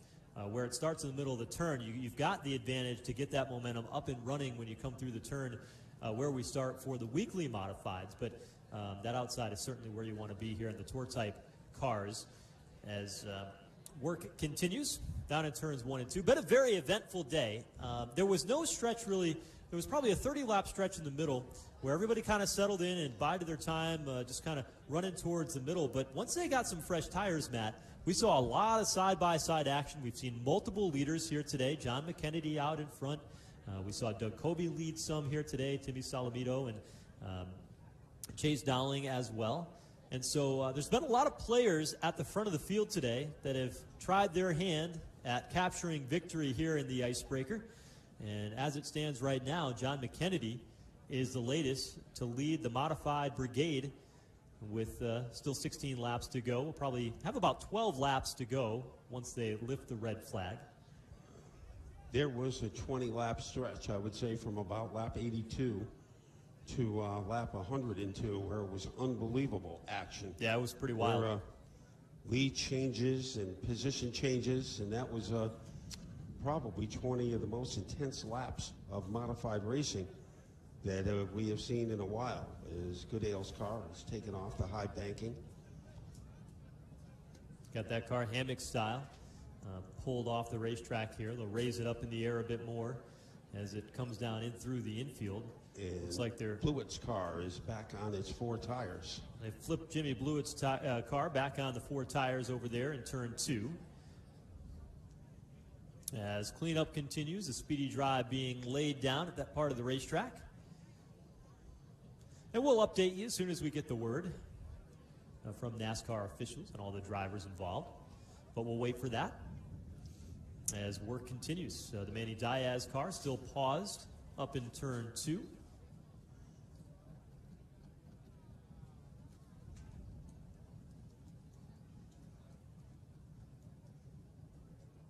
So a lot of speedy drive being set down in the middle of the turn. So you can see that, a big sandbox being put down in the middle of the turn as the 76 back on its 4 tires after being on its roof for about 5 minutes. Well, Pete Falcone is down in the infield. Pete, that Eric Goodale car has got a lot of damage as they bring it in hammock style right in front of you. Pete, how bad is it and how hard of a hit did that 58 take? Well, you can see, obviously, when they got to bring it in on 2 records, it's quite beat up. But in this particular case, the right front with a bunch of concrete embedded right into the car here on the right side, and the nose all punched in. So the damage mostly to the front, but enough to the back that it had to come in race in the back as well. Thank you, Pete. They've got the Jimmy Blewett car on the record. They start to move that down the banking here. A few more cars to clear out of the racetrack. I believe the last car still remaining there might be the 57 of Andy Seiss, if I remember correctly. Some of the safety vehicles, it's hard to see from here. Let's go back trackside to Pete. Yeah, and with Andy Seiss, as a matter of fact, as he Andy, can you tell us what happened up there? A lot of chaos going on. The car in front of us wouldn't get going on the first few restarts. I was trying to be patient with them. The guys behind me really weren't. Made it 3 wide. I'm not really sure. Got pushed around a little bit. Not sure who or what, but you know, I love racing, Thompson. Sometimes I hate the racing here sometimes. Well, like today, I'm sure. A tough break, and sorry for your day, but we know you got a big year planned. Best of luck to you. Yeah, hopefully we can come back here and get our luck straightened out. We always have fast cars here, but I do not have a good finishing record here, that's for sure. Andy Seiss, who has a feature story, this edition of Speedway Illustrated, the latest monthly edition of that magazine. Disappointed with the way the day turned out for him today at Thompson. Pete, it was funny. I talked with Andy a little bit earlier in the day, and I asked him what his schedule was going to look like for this season. He said, you know, I've got Thompson. I'm going to be running here every year. And I said, you know, I don't know how I asked this question, Andy, but why? You haven't had the best results here. Why do you want to keep coming back? He says, I really, really love this racetrack. He says, but every time I come here, I'm just snake bit. And he's had a hard time in the luck department here at Thompson, but when he figures it out, you know, he'll certainly be strong. Remember, he did win a Southern Modified Tour race back in, what was that, 2010, 2011, when we had that showdown race. When it was the North-South in September, showdown. yeah. So he's won here in the Southern Whelen Modified Tour, but has struggled in the Whelen Modified Tour, now the combined series. But that car now being pulled off hammock style. Brian Dowza owns the car. Let's go back trackside to Pete.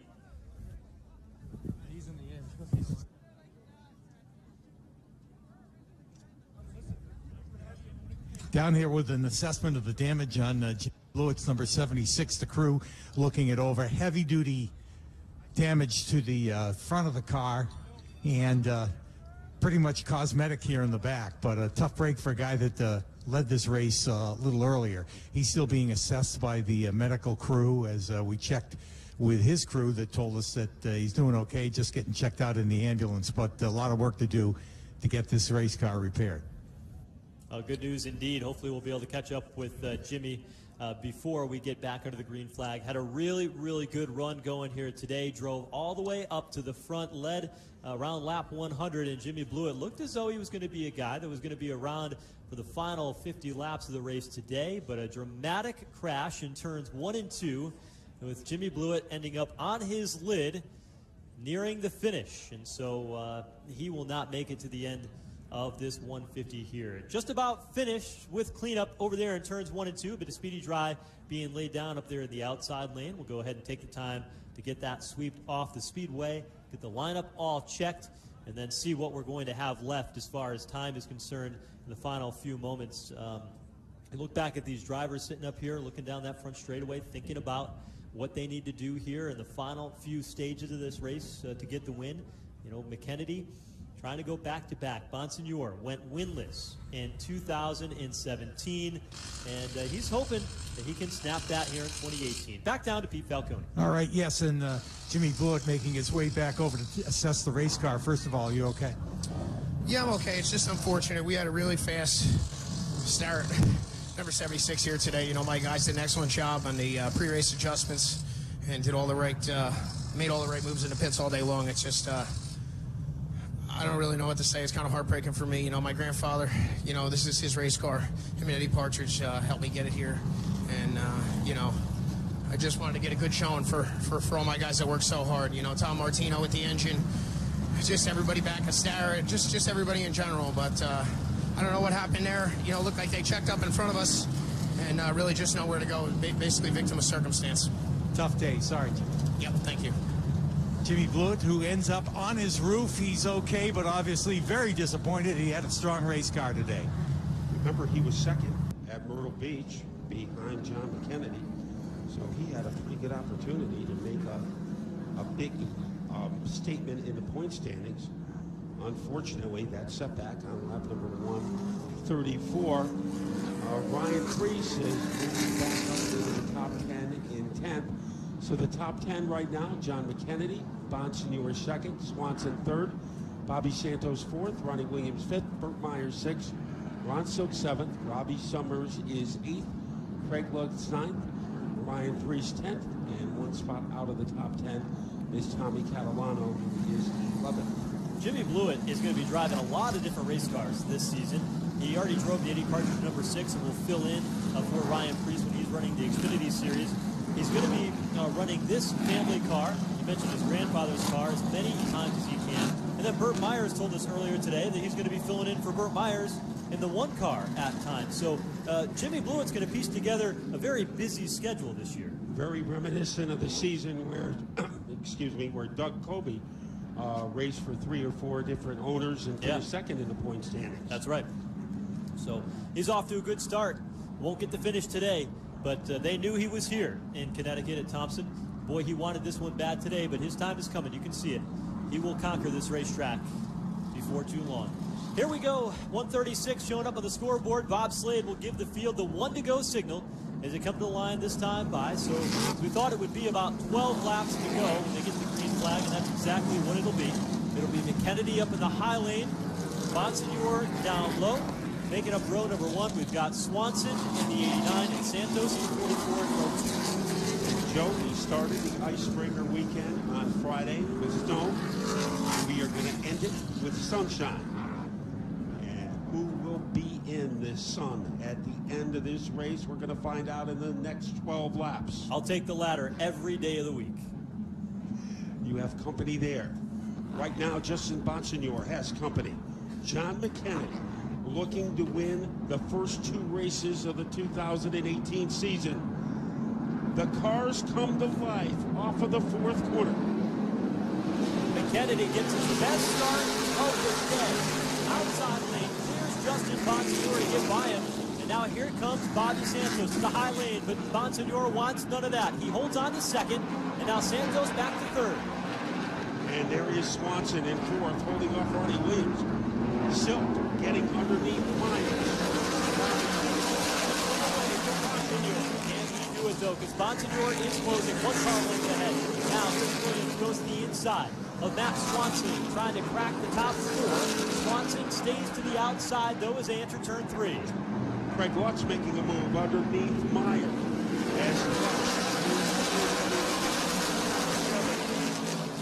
Right behind him, Ronnie Silk.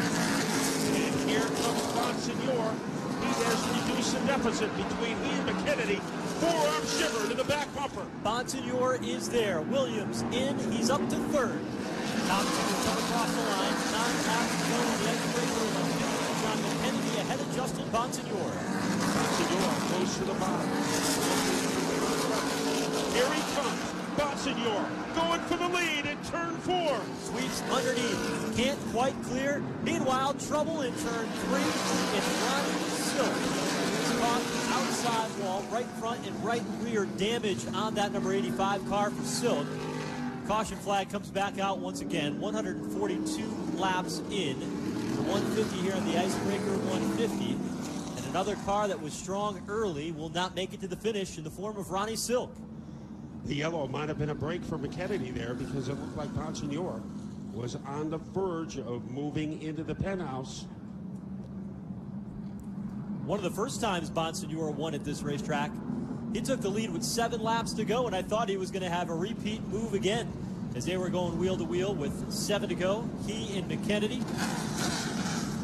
And all of a sudden, Ronnie Williams is in the mix. And, you know, Williams, he doesn't have a lot of experience running long races. He's a good driver, but most of his races have been 40 laps or 30 laps. And you're getting down to that point in the race where McKennedy, I mean, for Williams, like, this is his wheelhouse. This is what he knows. This is what he's good at. And he is in position to take advantage of it. And the guy who has been in 3rd has had a little difficulty. Usually it's a guy in 4th who's been able to be on the outside and follow the leader. So it might not be easy for Ronnie Williams, but you said he has made a lot of the wins that he have had in his career have been on moves late in the race. Yep. There was an extra distance race at the Speed Bowl, one of his biggest wins, when he was able to get by Ted Christopher on the final turn of the final lap to get the win. So Ronnie Williams has had some late race heroics before. Let's be honest. How many drivers can say, I passed Ted Christopher on the last lap to win a major race? It's Not many. Not many. It's a very short race. Right? Ronnie Williams is one of few. And he rides 3rd. The pole sitter today has had a great weekend. You know, he said earlier that, yeah, we won practice, but all that tells us that we're not struggling at the racetrack. We may not be the fastest because we won practice. That doesn't necessarily mean anything to us. But we know that we didn't come here and struggle, but it seemed like it was a little stronger than that. He won the pole, has driven up towards the front again. Remember, he got booted early in the race, went up in the marbles, went all the way back to the 14th, 15th spot, and has raced a smart race to get back to where he is now in 3rd. So this will be lap 145 when they conclude it. So when they get ready to go back to green, we will have lap scoop for the loot. Well, Bonsignore's got to step it up here on this restart because Kennedy had his best restart ever. He let McKennedy get away with one on that last one, and I don't think you can do that again. McKennedy is too crafty. He's too good. He's not going to let that happen again. Bonsignore has got to be aggressive. Can't leave anything on the table. So it is hold your breath time as we get ready to prepare for a fantastic finish. Bonsignore, McKennedy, Williams, Santos, Swanson. Also, but McKennedy's got a problem. McKennedy is off the pace. He's nearly stopped in turn 3. Let's see if we can get the story down on pit lane here in a moment, but McKennedy's car just quit. They went into turn 3. The pace car peeled off the banking, and McKennedy's car just stopped in turn 3. Unbelievable. That car is turned into a statue. And he needs assistance from our push truck to try to get it back to life. Yeah, I mean, there's a couple of things that could be at play. Jen Reddy, our scorer here at Thompson, just leaned over and said, did he run out of gas? I don't know. He could have. It's a possibility.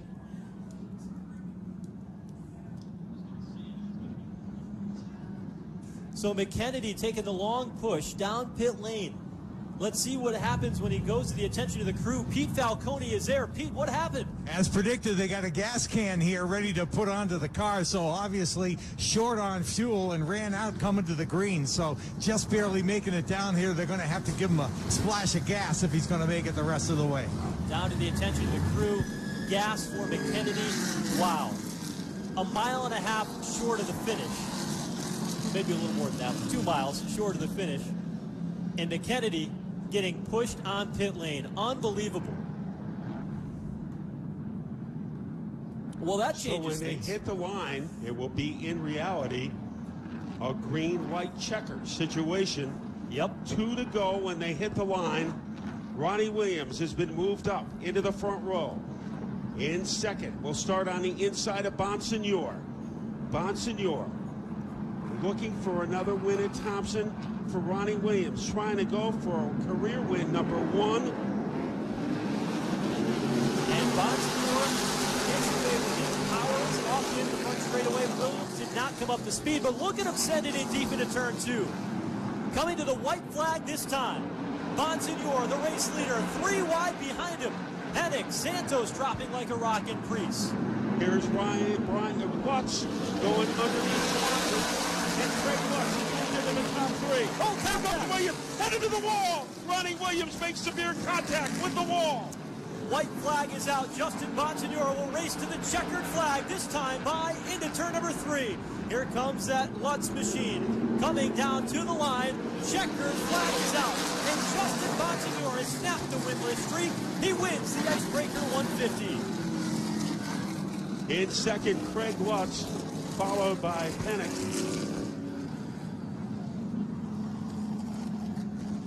As Williams making contact with Bonsignore, wound up into the wall. And what a great 3-wide finish for 4th. Priest was in the middle, surrounded by Swanson and Kobe. And Doug Kobe finishing in 6th. So here is a top-to-bottom rundown as Justin Bonsignore heads to victory lane. Bonsignore, your winner. Craig Lutz, 2nd. Rowan Pennick, 3rd. Ryan Priest by cookie crumbs, finishing in 4th. Matt Swanson, 5th. Doug Kobe, 6th. Rob Summers, 7th. Chase Dowling, 8th. Bobby Santos, 9th. Timmy Solomito in 10th. Chris Pastriak, 11th. Woody Pitcat, 12th. Burt Myers, 13th. Andrew Krause, 14th. Tommy Catalano, 15th. Calvin Carroll, 16th. Gary McDonald, 17th. Wade Cole, 18th. Ronnie Williams, 19th. John McKennedy, 20th. Manny Diaz, 21st. Joe DeGracia, 22nd. 23rd, Brian Daza. 24th, Ron Silk. Dave Sapienza 25th. 26 is Andy Seiss. Eric Goodale 27th. Jimmy Blewett 28th. Austin Pickens 29th. Melissa Fifield 30th. Blake Barney 31st. Kyle Soper 32nd. Patrick Emmerling 33rd. And 34th, Kyle Bonsignor. Walt Sutcliffe 35th. And Max Zackham 36th.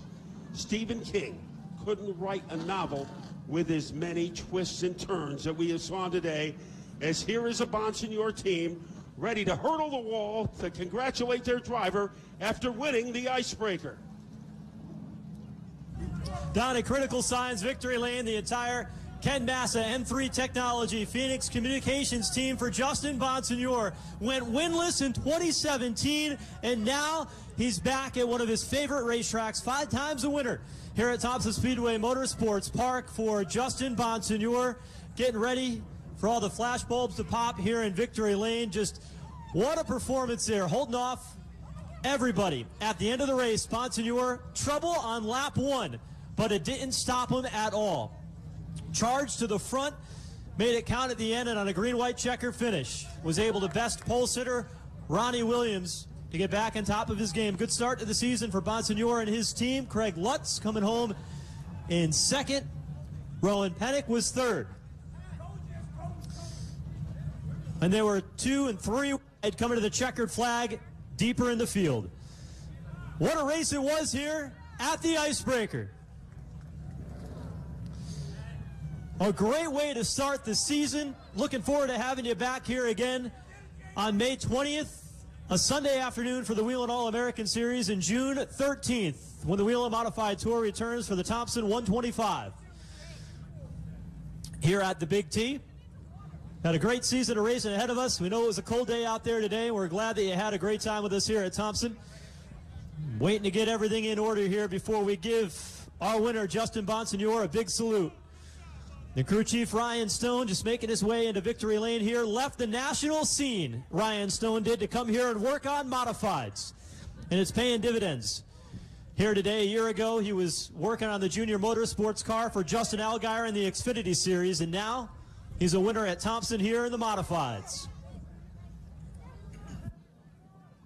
Team that switched manufacturers in the off-season, went to the LFR chassis.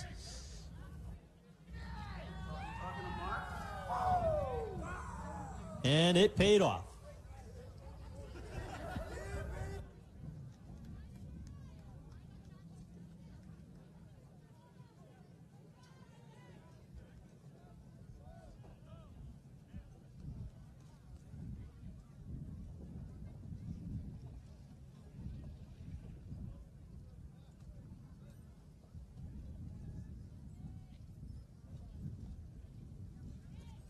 So there is a capacity crowd surrounding Justin Bonsignor, and with good reason. Winning the Icebreaker today, and you talk about drama, we had a ton of it, that's for sure. Ronnie Williams making severe contact with the turn 1 wall on the final lap. The race stayed under green, and Bonsignor was able to hold off fellow Long Islander Craig Lutz to get the win. And Doug Colby finished 6th, so the defending champion isn't as in bad a shape as we thought as we go back to Joe. Getting ready. Bonsignor here, out of the race car here. Everything is in place. Race fans, give him a big round of applause. Justin Bonsignor, the winner of the Icebreaker 150 here at Thompson Speedway Motorsports Park.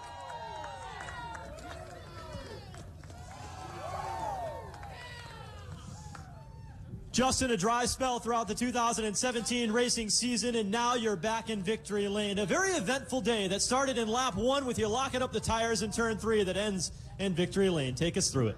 First of all, I need to apologize to everybody. Just got in there a little hot with cold brakes, and hope nobody got wrecked in that. But great car. A little too tight all day to probably outrun the 15 or the 7. But those guys put themselves in bad positions with jumping starts, and I don't know what happened to the 7, but you know, after the 2017 season, I'll take some good luck. Had a great race car. Can't thank Robbie Fuller, LFR, Ryan Stone for coming on board. Everything he's done, Ken Massa, Phoenix Communications, just a total reboot. And in 2 races, we've got a top 5 and a win. So unbelievable. Got got a little tore up at the end, but you know, I know that Ronnie was going for the win, and he had to do what he had to do, and you know, hopefully, luckily we were able to save the car. To start the season so strong, you mentioned the top 5. Obviously, the win here today, I mean, that's got to give you guys a huge bounce in your step, and it's such a turnaround for where you were just 1 year ago. Yeah, without a doubt. You know, we went through the end of 16 and won half the races the end of season, and 2017 humbled me for sure. You know, you come to the racetrack and you think you can win every week and you're just struggling to finish in the top 10. It'll humble a person really quick. So makes me appreciate everything that we've gone through over this winter. Everything Ken Massa and his family has reinvested in this team. It was a big investment that we did. And Robbie Fuller for cold water on a cold day. Thanks a lot, pal. And Robbie Fuller for not hanging up the phone. He hounded us till we said yes. Took Ryan Stone 2 phone calls to accept the offer. This is just, it's unbelievable. You know, Myrtle Beach, I felt we had the best car and didn't win, and today we had a top 3 car and we were able to get the win. So great start to the season. I can't thank all my guys enough. Their pit stop was unbelievable. Phoenix Communications, unfortunately, Mark's not here. He's recovering from double hip surgery, but we'll give him a call. We told him we would in Victory Lane. So just thanks to everybody for coming out, the racetrack, all these people, all the fans for dealing with the cold weather. We'll see everybody at Stafford. It's going to be a great year. All right, Justin Bonsignore putting the field on notice with a win here on the Icebreaker 150 as he has captured one of the most prestigious races in the Whelen Modified Tour schedule. We'll go down and see if we can catch up with our 2nd and 3rd place finishers here today. They're parked here along the front straightaway, and the man that came home in 2nd, Craig Lutz.